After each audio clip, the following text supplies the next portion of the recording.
नहीं आनंद जी, आपने प्रॉपरली सभी पॉइंट्स ले लिए, क्योंकि अगर आप देखें तो ऑफ कोर्स रिजल्ट सीजन खत्म हो गया, और जो रिजल्ट सीजन थोड़ा मिक्स था, लेकिन इतना भी खराब नहीं था जैसे सब लोग सोच रहे थे। ऊपर से अगर आप इंडिया यूएस की डील की बात करें तो शायद ये दिसंबर एंड में हो जाएगी। जो भी अभी तक जो बातें चल रही है, आई थिंक पॉजिटिव वे पे चल रही है, तो वो एक पॉजिटिव है। और दिसंबर में अगर हम लोग शायद इंटरेस्ट रेट कट भी हम लोग देखेंगे, क्योंकि हमें पता है कि इन्फ्लेशन ऑल टाइम हाई के पास है, तो इंटरेस्ट रेट कट होता है तो एक तरह से नो ये वो बढ़ावा मिलेगा डोमेस्टिक कंजम्पशन को, तो वो एक है। ऊपर से ये अक्टूबर टू दिसंबर का जो क्वार्टर होगा वो काफी बेहतर होगा, तो उसके रिजल्ट हमें फर्स्ट वीक और सेकेंड वीक ऑफ जनवरी से आएंगे। आई थिंक वो काफी पॉजिटिव होंगे, क्योंकि वहां जीएसटी रेशनलाइजेशन और जो अभी तक जो गवर्नमेंट ने स्टेप्स ले उनका पॉजिटिव चीजें हमें कंजम्पशन में दिखेंगी। हाँ, एक्सपोर्ट ओरिएंटेड अभी इतना बड़ा नहीं है, लेकिन आई थिंक डोमेस्टिक साइड पे काफी अच्छे साइड गुड न्यूज दिख रही है। आई थिंक उसके वजह से हम लोग ये देख रहे हैं कि नो एक तरह से मार्केट में तेजी का माहौल है। मुझे लग रहा है कि ये रहेगा। आई डोंट सी कि इतना बड़ा नीचे डाउन ट्रेंड नहीं दिख रहा है, आई थिंक अपसाइड ज्यादा दिख रहा है।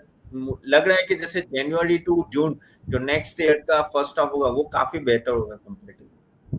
जी, सर आपने बिल्कुल सही कहा कि जो अगला जो क्वार्टर है वो और ज़्यादा बेहतर हो सकता है। सर अगर बाज़ार की अगर बात करें तो लगभग ऑल टाइम हाई के बिल्कुल करीब पहुंच चुका है। सेंसेक्स की अगर बात करें तो लगभग 300 साढ़े 300 अंक की अपने ऑल टाइम हाई से दूर है।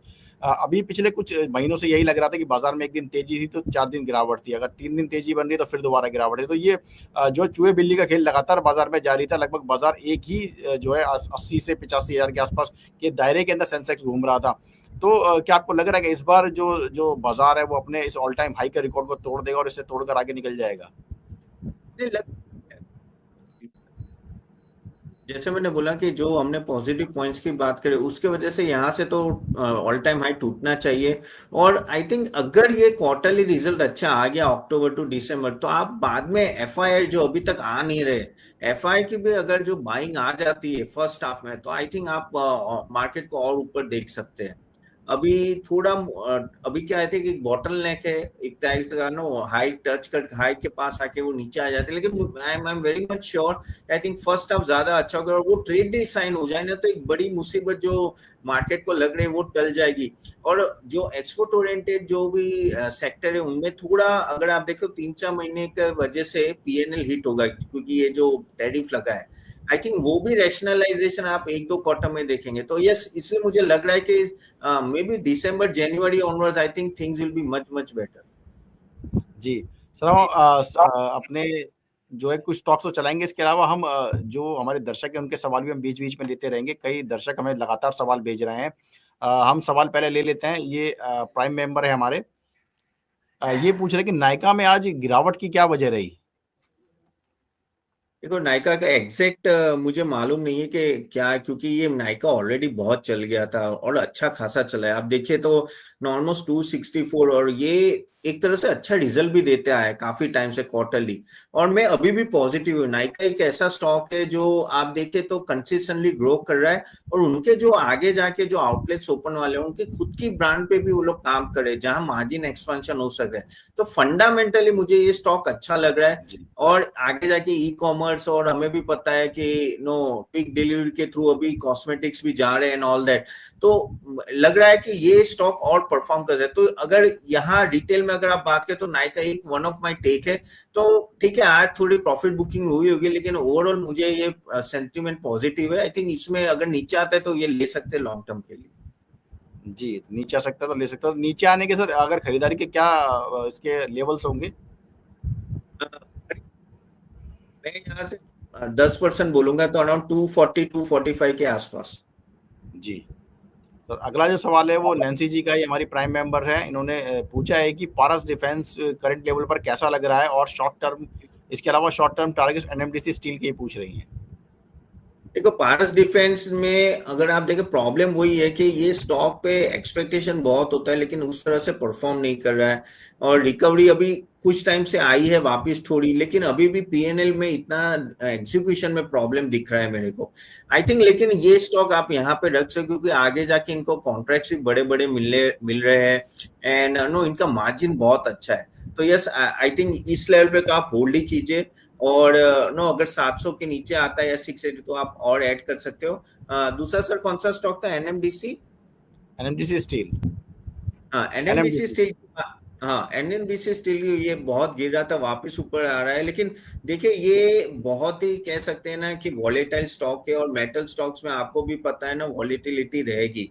तो और इसमें प्रॉब्लम है कि लास्ट क्वार्टर भी आप देखो तो लॉस मेकिंग है। तो मैं यहाँ वापस एंट्री के भी तो मैं ना बोलूंगा। आई थिंक इसको बेटर है, अगर आपको स्टील में जाना है तो JSW steel, Tata steel better option है, जहाँ थोड़ा सेफ रहेगा आपके लिए। यहाँ एंटर करने के लिए मैं ना बोलूंगा। जी सर, जो अगला सवाल है सिद्धार्थ नाथ जी का, ये भी हमारे प्राइम मेंबर हैं। ये पूछ रहे हैं, ये नमस्कार लिख रहे हैं आपको, और ये कह रहे हैं कि चेन्नई पेट्रो इनके पास 1015 के भाव पर है, और ये पूछ रहे हैं कि स्टॉक में इतनी गिरावट का क्या कोई कारण है, इसका मिड टर्म टारगेट और व्यू क्या रहेगा। या देखो चेन्नई पेट्रो भागा भी अच्छा खासा था और वापिस ही नीचे आ रहा है। और नो थोड़ा जीआरएम में अभी बोल रहे हैं कि इशू आएगा, थोड़ा नीचे आएगा, इसलिए काफी सारे अगर आप देखें तो ऑयल रिलेटेड स्टॉक्स नीचे आ रहे हैं। और ये देखिए मैं बार बार मैं बोलता हूँ चेन्नई पेट्रो या वो सब स्टॉक्स आपको बहुत ही केयरफुली एग्जीक्यूट भी निकल भी जाना है। ठीक है, मैं इतना अभी honestly I am not too much positive on this stock currently. आप थोड़ा, लेकिन अगर आपके पास है तो स्टॉप लॉस लगा के चलिए अराउंड 240 250 का। अगर नीचे जाए तो निकल जाइए, ऐड मत करिए और आप बने रहे। लेकिन हाँ अगर नीचे आता है तो निकल जाएगी, क्योंकि ये सब स्टॉक्स में ऐसा ही है, वॉलेटिलिटी रहेगी और जीआरएम का इशू है। तो ये थोड़ा फेज आपके लिए डिफिकल्ट होगा, क्योंकि स्टॉक बढ़ भी गया अभी बीच में। जी सर, अगला जो सवाल है वो कुंज बिहारी जी का है। ये पूछ रहे हैं कि इनके पास जेएसडब्ल्यू इंफ्रा के 100 शेयर हैं 305 के भाव पर, इसके अलावा कैस्ट्रोल के 50 शेयर हैं 218 के भाव पर। ये इस पर व्यू जानना चाह रहे हैं। देखिए जेएसडब्ल्यू इंफ्रा फंडामेंटली बहुत अच्छा स्टॉक है, लेकिन ये स्टॉक बहुत ही गिर रहा है, कंटिन्यूसली गिरते जा रहा है। लेकिन इसके फंडामेंटल मुझे अच्छे लग रहे हैं। ये स्टॉक अभी अच्छे लेवल पे आपको मिल रहा है। देखो पोर्ट बिजनेस में नंबर 2 है, और आगे जाके पोर्ट बिजनेस बहुत अच्छा बढ़ेगा आफ्टर अदानी पोर्ट। और इनका एक्सपेंशन भी बहुत अच्छा है। सो अगर आप थोड़ा लॉन्ग टर्म रखते हो तो मैं यहाँ आप बाई कर सकते हो, इस लेवल पे भी बाई कर सकते हो। I am positive for the long term. दूसरा था कैस्ट्रोल इंडिया। कैस्ट्रोल इंडिया में प्रॉब्लम यही होता है कि ये स्टॉक काफी वॉलेटाइल रहता है और फिर वो नीचे भी आ जाता है। अगर आप, और ये प्रॉब्लम हर एक ऑयल रिलेटेड स्टॉक्स में हमने देखे हुए। मैं इतना पॉजिटिव नहीं हूँ। अगर आपके पास ये स्टॉक है और अगर ये ऊपर आता है तो बेटर है आप निकल जाए, काफी बेटर सेक्टर्स अवेलेबल है जहां आप एंटर कर सकते हैं। नमस्कार दोस्तों, होप आपको सेशन अच्छा लग रहा है। अगर आप चाहते हो कि हम भी आपको हेल्प करें स्टॉक सिलेक्शन में, तो हम आप हमारी सर्विस ले सकते हैं। हम एक सेबी रजिस्टर्ड रिसर्च एनालिस्ट है, और आप www.catappan.in ये वेबसाइट में जाके देखिएगा। यहाँ हमने सब कुछ दिया हुआ है। अगर आप देखें तो एक पोर्टफोलियो बिल्डर कॉम्बो है, जहाँ हम लोग equity, mutual fund, ETF, IPO, SME IPO, bonds recommendation, buy sell recommendation, weekly sessions होते हैं जो आपको हेल्प करते हैं आपका पूरा पोर्टफोलियो स्ट्रक्चर और प्रॉपर डायरेक्शन में, प्लस पोर्टफोलियो रिव्यू भी होता है। तो आप जरूर जाके देखिएगा। इवन आपको सिर्फ इक्विटी का चाहिए तो इक्विटी का भी पोर्टफोलियो अवेलेबल है। जो आप सिर्फ इक्विटी का चाहिए तो बेटर है आप एक बार जाके देखिए और समझिए। प्लस गाइज, अगर आप चाहते हो कि आप हमारा नेक्स्ट सेशन अटेंड करें ऐसे सेक्टर रिकमेंडेशन और इवन स्टॉक पिकिंग एक्सरसाइज, तो हम उसकी भी लिंक दे देंगे। वो क्लिक करके नेक्स्ट सेशन अटेंड कीजिएगा। चले, do subscribe for the next webinar. Thank you. जी तो अगला जो सवाल है वो गादिया मीता जी का। ये पूछ रहे हैं कि निफ्टी या किसी स्टॉक में ऑप्शन में पोजीशन बनाना चाहते हैं, तो कहाँ पर और किस लेवल पर ये बनाया पोजीशन को, इनको शायद कहीं लॉस हुआ है, ये उसको कवर अप करने के लिए ऐसा पूछ रही है। का आंसर प्रॉपर्ली मैं दे नहीं पाऊंगा। जी चलिए सर, कोई बात नहीं। आप हम अपने टॉप मूवर्स की ओर बढ़ते हैं। स्पंदना स्फूर्ति, एचडीएफसी बैंक के जो वेंकटेश कृष्णन है, उनको कंपनी ने एमडी और सीईओ नियुक्त कर दिया है। 27 नवंबर से ये नियुक्ति प्रभावी होगी। और कंपनी के जो पूर्व एमडी थे शलभ सक्सेना, इन्होंने अप्रैल में इस्तीफा दे दिया था। आज स्टॉक में 5.5% से ज्यादा की तेजी देखने को मिली है। सर इस पर आपका क्या व्यू बन रहा है, स्पंदना स्फूर्ति। हुआ है no, management change and all that, वो एक तरह से नो अच्छा हुआ है कंपनी के लिए। और कंपनी भी काफी टाइम से नो ये प्रॉब्लम चल रहा था और अपॉइंटमेंट होगा, और अभी ये हो गया है। ठीक है, आगे जाके भी मुझे ऐसा लगे जो एमएफआई क्रेडिट डिमांड जो ग्रोथ है वो हम अच्छी रहेगी। और क्रेडिट ग्रोथ भी ना इनका जो थोड़ा हाई था वो आई थिंक मॉडरेट होगा आगे जाके। तो ग्रॉस एनपीए जो इनका हाई था वो होपफुली इंप्रूव होना चाहिए, उसके वजह से बहुत इशू आए थे। और पैट भी धीरे धीरे इम्प्रूव होना चाहिए। तो यस, थोड़ा पॉजिटिव है, लेकिन मैं अभी भी 1-2 क्वार्टर और मैं वेट करूंगा, इनका रिजल्ट अच्छा है, क्योंकि अगर इसी एरिया में बहुत सारे हमारे एनबीएफसी और बैंक अच्छा परफॉर्म कर रहे हैं, आई थिंक मैं वहां जाऊंगा। यहाँ 1-8 क्वार्टर वेट करके देन एंटर करना बेटर रहेगा। जी सर, एक सवाल भी ले लेते हैं। आशु कुमार 2004 के नाम से इन्होंने आईडी बना रखी है। ये कह रहे हैं कि क्या गेटवे डिस्ट्रिक्ट पार्क और जेएसडब्ल्यू एनर्जी और अनंतराज में ये फ्रेश बाइंग कर सकते हैं? Kindly guide with possible target. 3 से 4 महीने का टारगेट पूछ रहे हैं। Gateway district park, JSW energy और अनंतराज। कल एनालिस्ट नहीं हूं मैं, फंडामेंटल, लेकिन गेटवे मुझे लग रहा है कि अगर आप मैं इसमें पॉजिटिव इतना नहीं हूं, क्योंकि क्या है कि लॉजिस्टिक कंपनी में बहुत सारे इश्यूज आ रहे हैं और इस कंपनी ने भी इतना परफॉर्म नहीं किया है ऑफ कोर्स, और ये बिजनेस में कंपटीशन भी है, तो मैं गेटवे के तो मैं ना बोलूंगा। दूसरी जो कंपनी है आपका जेएसडब्ल्यू एनर्जी, तो ये ऑलरेडी हमने आई थिंक अभी बात की, तो वो आप यस, आप इस लेवल पे भी जेएसडब्ल्यू एनर्जी में पोजीशन बना सकते हैं। Okay, and I think Anantraj भी अच्छा स्टॉक है। अनंतराज जो कहते हैं ना कि अभी डेटा सेंटर में काफी अच्छा काम करने वाला है, और स्टॉक अभी इतना चला नहीं है, नीचे है, लेकिन ये अच्छे वैल्यूएशन पे मिले, प्रोस्पेक्ट्स 1-2 साल के लिए अच्छे हैं। तो मेरे हिसाब से आई थिंक अनंतराज और जेएसडब्ल्यू एनर्जी आपको इस लेवल पे बाय करना है तो कर सकते हैं। जी, तो 1-2 साल के प्रोस्पेक्ट अच्छे हैं, उस लेवल पर बाई कर सकते हैं।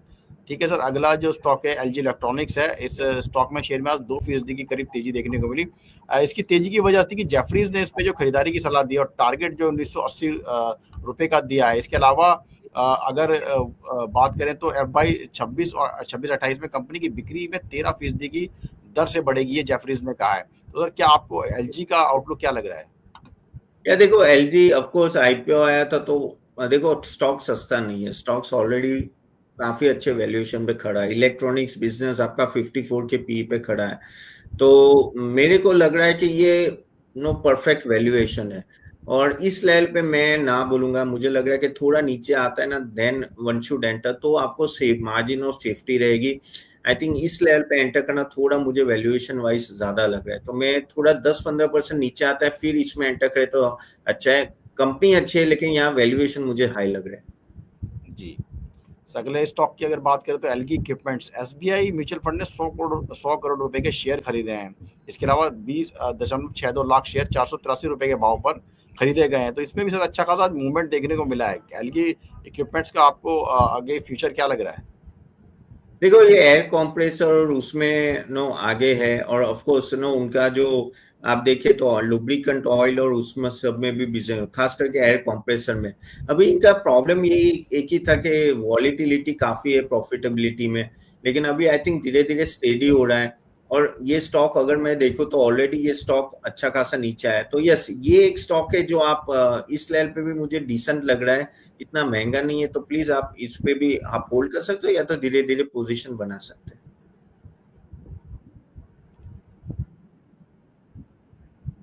जी, धीरे धीरे पोजीशन बना सकते हैं सर। M&M 2027 तक 250 ईवी चार्जिंग स्टेशन लगाने की कंपनी की योजना है। 1000 पॉइंट्स होंगे ईवी चार्ज करने के लिए। तो सर कितनी पॉजिटिव खबर ये आपको लग रही है M&M के लिहाज से? देखिए, एमएनएम तो अभी सुर्खियों में, बहुत ही अच्छा रिटर्न भी दे रहा है, सभी एंगल से आई थिंक ये स्टॉक परफॉर्म भी किया है। तो लेकिन वैल्यूएशन अगर आप बोले तो ऑफ कोर्स नो, बाकी सब स्टॉक्स के सामने ये थोड़ा हाई है, लेकिन ये स्टॉक कंसिस्टेंट परफॉर्म कर रहा है, तो इस पे आप शॉर्ट टर्म नहीं खेल पाओगे, इस पे आपको लॉन्ग टर्म जाना पड़ेगा, और थोड़ा 2 साल तक रखिए, लेकिन ये आपको एक डिसेंट रिटर्न दे सकता है। ये न्यूज अच्छी है, कोई डाउट नहीं है, लेकिन ऐसा नहीं कि बहुत मूव कर लेगा स्टॉक को, लेकिन यस, ओवरऑल जो उनके आगे जाके प्रोडक्ट्स आ रहे हैं और बड़े बड़े प्रोडक्ट्स आ रहे हैं, ईवी में भी अच्छा खासा भी डिमांड चल रही है, तो आई थिंक यस। और मुझे लग रहा है कि 1-2 क्वार्टर अभी भी जीएसटी रेशनलाइजेशन से इन सबको फायदा होगा, तो इसमें आप बाय कीजिए, लेकिन एसआईपी मोड में बाय कीजिए, लेकिन यस, लॉन्ग टर्म के लिए 2-3 साल रखिए तो रिटर्न मिलेगा। आई थिंक शॉर्ट टर्म में थोड़ा मुझे वैल्यूएशन हाई लग रहा है इसमें। जी, तो M&M को लॉन्ग टर्म के लिए खरीदा जाए। सर ये कुंज बिहारी शाकेत जी हमारे प्राइम मेंबर ही पूछ रहे हैं कि बजाज हाउसिंग फाइनेंस के 100 शेयर है इनके पास 125 के भाव पर, क्या करना चाहिए? देखिए, बजाज हाउसिंग फाइनेंस 150, 125, 130 ना, उस टाइम पे थोड़ा वैल्यूएशन हाई लग रहा था। अभी ये I think if I am not wrong 105 के आसपास खड़ा है, और इस लेवल पे आई थिंक ये अभी काफी हद तक ना वैल्यूएशन ठीक ठाक हो रहे हैं धीरे धीरे। तो भी जिस वैल्यूएशन पे ये खड़ा है, प्राइस टू बुक वैल्यू 4 के आसपास ना, इनको ऑलमोस्ट 25-30% से ग्रो करना पड़ेगा, जो चांसेस है कि ये ग्रो करेंगे क्योंकि इनके पास बजाज फाइनेंस का डेटा है ना, ऑल दैट। तो ये ग्रो करेंगे। तो आई थिंक आप क्या कर सकते हो, 125 के आसपास, सॉरी 100 के आसपास से 102 के आसपास थोड़ा एवरेज कर लीजिए, थोड़ा लॉन्ग टर्म रखिए, क्योंकि एनबीएफसी में आई थिंक आगे जाके रिजल्ट्स अच्छे आ सकते हैं, नेट इंटरेस्ट मार्जिन बढ़ सकता है as and when interest rate cut हो, और एफोर्डेबल हाउसिंग में बजाज हाउसिंग काफी आगे। तो आई थिंक थोड़ा एवरेज करके आप बने रहे, आई थिंक 6 महीने साल में रिकवरी आ जाए। जी। सर मैं अपने दर्शकों की जानकारी के लिए बता दूं कि मनी9 जो है अपने प्राइम मेंबरशिप लेकर आया दर्शकों के लिए। ये प्राइम मेंबरशिप के 3 अलग-अलग प्लान हैं जो दर्शक अपनी जो पसंद और बजट के हिसाब से चुन सकते हैं। इस प्लान में आपको अलग-अलग तरीके के फ़ायदे मिलेंगे। सबसे बड़ा फ़ायदा तो यही है कि हम अपने प्राइम मेंबर्स के सवालों को प्राथमिकता से लेते हैं। सबसे पहले हम यही कोशिश करते हैं कि हमारे जो प्राइम मेंबर्स हैं उनके सवाल लिए जाएँ, और उसके बाद ही हम जो है सामान्य सवालों को लेने की कोशिश करते हैं। इसके अलावा कई और इसके फ़ायदे हम स्पेशल शोज़ प्राइम दर्शकों के लिए लेकर के आते हैं। बुधवार को म्यूचुअल फंड से जुड़ा हुआ स्पेशल शो दोपहर 2 बजे आता है। इसके अलावा सैटरडे को स्टॉक से जुड़ा हुआ शो 12 बजे हम जो है प्रसारित करते हैं, जिसमें केवल प्राइम मेंबर्स के सवालों के ही जवाब दिए जाते हैं। प्राइम मेंबर्स की जो है प्राइम मेंबरशिप को ज्वाइन करना काफ़ी आसान है। अगर आप पहले से मेंबर्स हैं तो आप चैनल के किसी भी पेज या किसी भी वीडियो पर जाएँ और वहाँ आपको ज्वाइन का बटन दिखेगा। इसको आप क्लिक या टैप करें। अगर आप पहले से सदस्य हैं तो आपको रिज्यूम का विकल्प दिखाई देगा। अपनी मेंबरशिप फिर से शुरू करने के लिए स्क्रीन पर दिए गए निर्देशों का पालन करें और मेंबरशिप फीस का भुगतान करें। इसके बाद आप हमारे प्राइम मेंबर बन जाएंगे और आपको भी वो सभी सुविधाएं मिलेंगी जो बाकी प्राइम मेंबर्स को दी जाती है। ठीक है सर, आगे बढ़ते हैं। अगले हमारे प्राइम मेंबर का सवाल है सर, आईएनएक्स ग्रीन इनके पास 265 के भाव पर है, क्या करना चाहिए? आईएनएक्स ग्रीन पर अपना व्यू जानना चाह रहे हैं आपका। आइनॉक्स ग्रीन, हाँ आइनॉक्स ग्रीन में ऑफ कोर्स है ना, आपके पास अगर है तो थोड़ा बने रहिए। इसमें देखिए थोड़ा टाइम लगेगा, लेकिन इसमें रिकवरी आ सकती है, क्योंकि अभी ये बहुत बढ़ गया था, अभी वो थोड़ा नीचे आ रहा है। लेकिन अगर उनके रिजल्ट भी देखे तो डिसेंट है, और मैं थोड़ा पॉजिटिव हूँ। तो अभी नहीं कीजिए, अभी ऐड करना है तो अभी नहीं कीजिए, थोड़ा नीचे आ जाएगा 200 के आसपास आप ऐड कर सकते हो, लेकिन हाँ थोड़े लंबे समय के लिए रखें, I think things will be better from जी सर, अपने अगले खबर की तरफ बढ़ते हैं। आईओबी AY 22-23 के लिए इनकम टैक्स रिफंड कंपनी को मिलेगा। इनकम टैक्स रिफंड 535 करोड़ रुपए का इनको इनकम टैक्स का रिफंड मिलेगा। बैंक का सालाना प्रॉफिट कर भी 3400 करोड़ रुपए है। सर कितना आपको पॉजिटिव खबर लग रही है बैंक के लिहाज से? आज स्टॉक में भी अच्छा खासा मूवमेंट देखने को मिला है।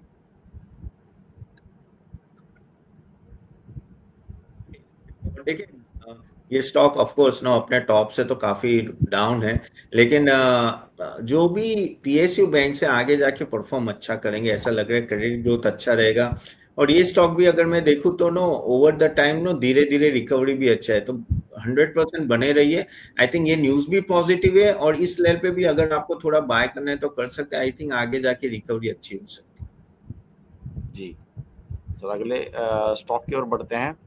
अगला जो स्टॉक है भारतीय एयरटेल का है। 3.43 करोड़ शेयर की ब्लॉक डील हो गई है कंपनी की। प्रमोटर एंटिटी इंडियन कॉन्टिनेंट बेच सकती है हिस्सा। ऑफर साइज करीब 7100 करोड़ रुपए। सर भारतीय एयरटेल के स्टॉक में अच्छा खासा मूवमेंट देखने को मिला है। प्रमोटर ने शायद हिस्सेदारी बेची। कितना पॉजिटिव खबर आपको लग रही है? ये देखिए ये सब तो क्या है कि इतनी बड़ी कंपनी तो कोई ना कोई स्टेक सेल करता रहेगा, लेकिन अगर आप फ्यूचर की बात करें तो काफी अच्छे फुटिंग में भारतीय एयरटेल। उनका आरपू देखो तो ऑलमोस्ट 250 थी, वन ऑफ द हाईएस्ट है इंडस्ट्री में। और आगे जाके ड्यूओपोली है जियो और भारतीय एयरटेल का, और 5G का जिस तरह का इन्वेस्टमेंट कर रहे हैं, तो मुझे लग रहा है कि उनका फायदा आगे जाके होगा। जो जिस तरह से वोडाफोन आइडिया कस्टमर लूज करे, तो भारतीय एयरटेल को फायदा भी हो रहा है। तो मैं पॉजिटिव हूँ। ये अगर आपको थोड़ा भी 2000 के आसपास या 1900 के आसपास मिलता है, तो आई थिंक ये एक अच्छा समय होगा आपको नो अपनी पोजीशन बढ़ाने का, लेकिन मैं पॉजिटिव हूँ ओवर द लॉन्ग टर्म। जी, लॉन्ग टर्म के लिए आप पॉजिटिव हैं। सर एक सवाल ले लेते हैं।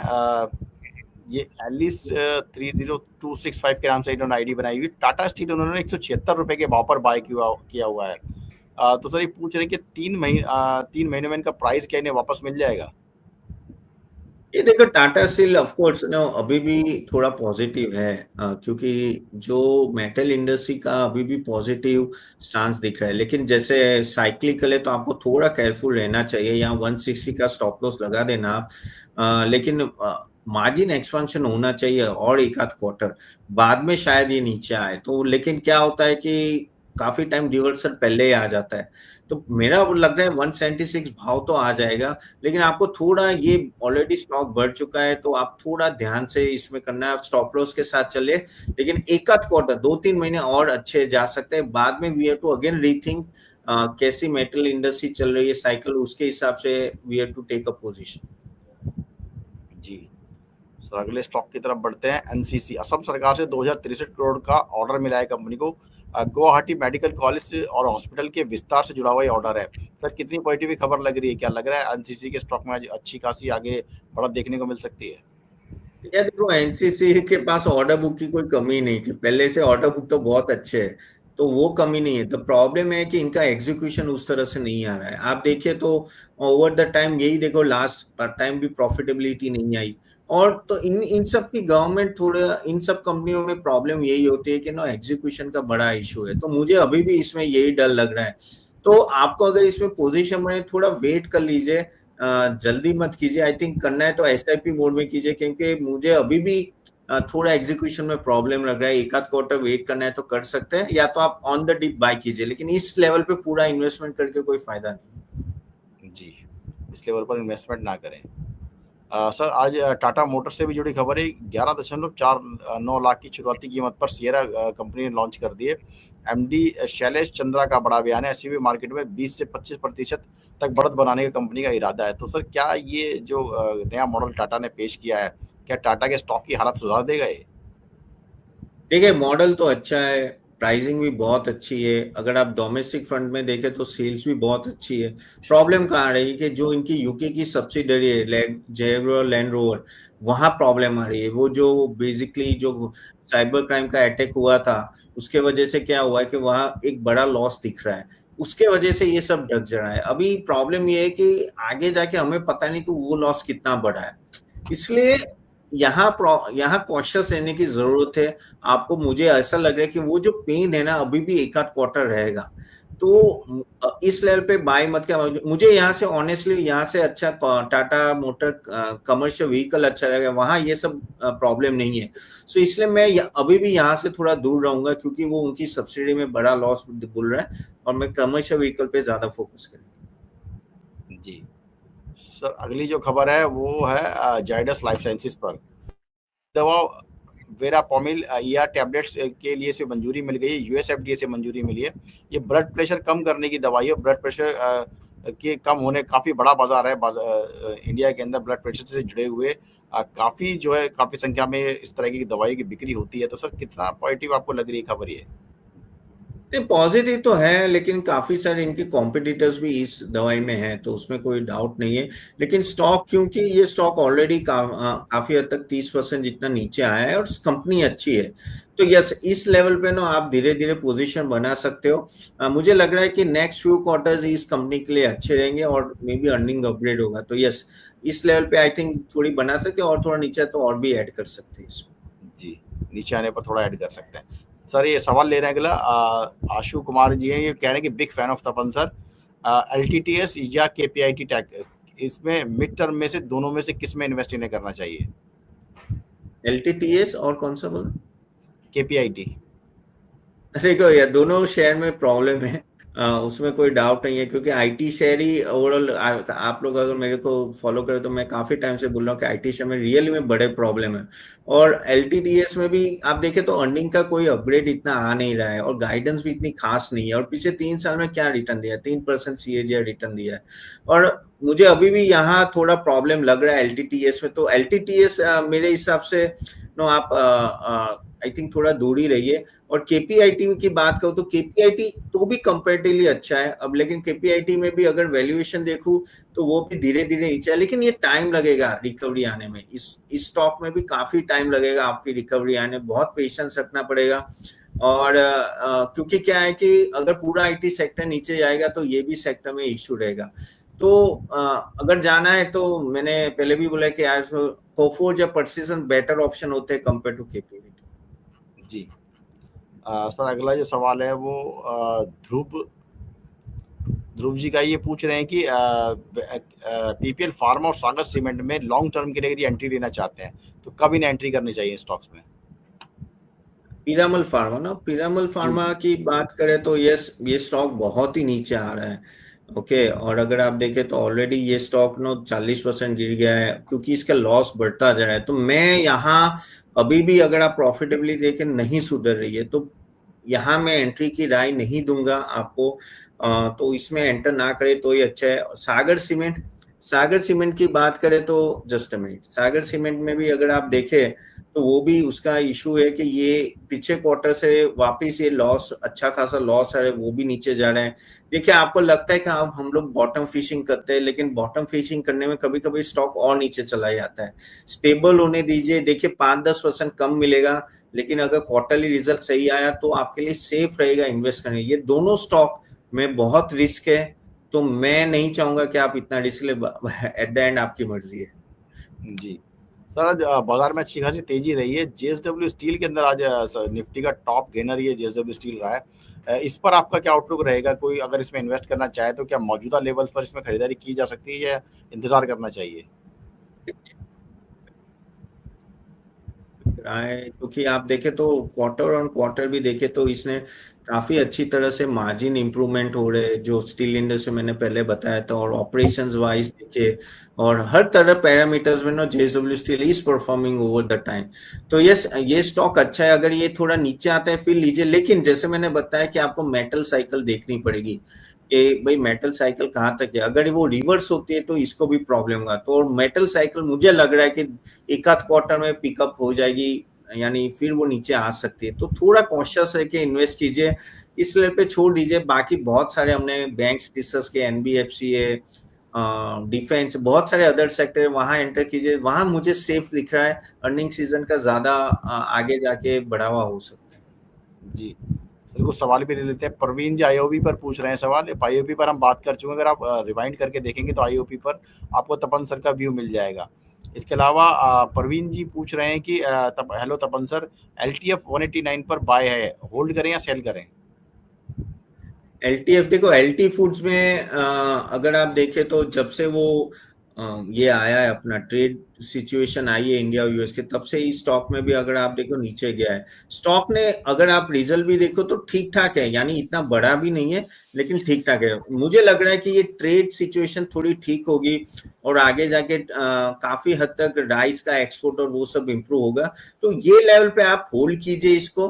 अगर लेना है तो मे बी 390 आता है तो और ऐड कीजिए, और लेकिन आप 1-2 साल रखे, आई थिंक रिकवरी आ जाएगी। ठीक है।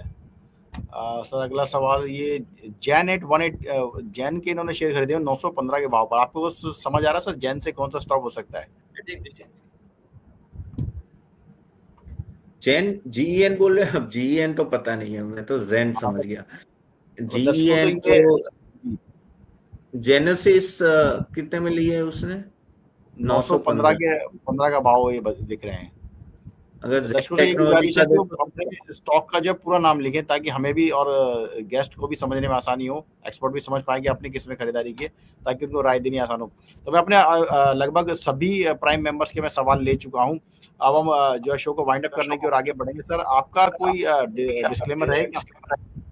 नहीं, बात की है तो मेरा पर्सनल इन्वेस्टमेंट नहीं है, लेकिन हाँ, हमारे क्लाइंट्स को हमारे स्मॉल केसेस में हमारे रिकमेंडेशन, हमने क्लाइंट में को रिकमेंडेशन दिए हो सकते हैं और क्लाइंट ने इन्वेस्ट भी किए हो सकते हैं। And thank you for calling. नमस्कार दोस्तों, होप आपको सेशन अच्छा लग रहा है। अगर आप चाहते हो कि हम भी आपको हेल्प करें स्टॉक सिलेक्शन में, तो हम आप हमारी सर्विस ले सकते हैं। हम एक सेबी रजिस्टर्ड रिसर्च एनालिस्ट है, और आप www.catappan.in ये वेबसाइट में जाके देखिएगा। यहाँ हमने सब कुछ दिया हुआ है। अगर आप देखें तो एक पोर्टफोलियो बिल्डर कॉम्बो है, जहाँ हम लोग equity, mutual fund, ETF, IPO, SME IPO, bonds recommendation, buy sell recommendation, weekly sessions होते हैं जो आपको हेल्प करते हैं आपका पूरा पोर्टफोलियो स्ट्रक्चर और प्रॉपर डायरेक्शन में, प्लस पोर्टफोलियो रिव्यू भी होता है। तो आप जरूर जाके देखिएगा। इवन आपको सिर्फ इक्विटी का चाहिए तो इक्विटी का भी पोर्टफोलियो अवेलेबल है, जो आप सिर्फ इक्विटी का चाहिए तो बेटर है आप एक बार जाके देखिए और समझिए। प्लस गाइज, अगर आप चाहते हो कि आप हमारा नेक्स्ट सेशन अटेंड करें ऐसे सेक्टर रिकमेंडेशन और इवन स्टॉक पिकिंग एक्सरसाइज, तो हम उसकी भी लिंक दे देंगे, वो क्लिक करके नेक्स्ट सेशन अटेंड कीजिएगा। चले, do subscribe for the next webinar. Thank you.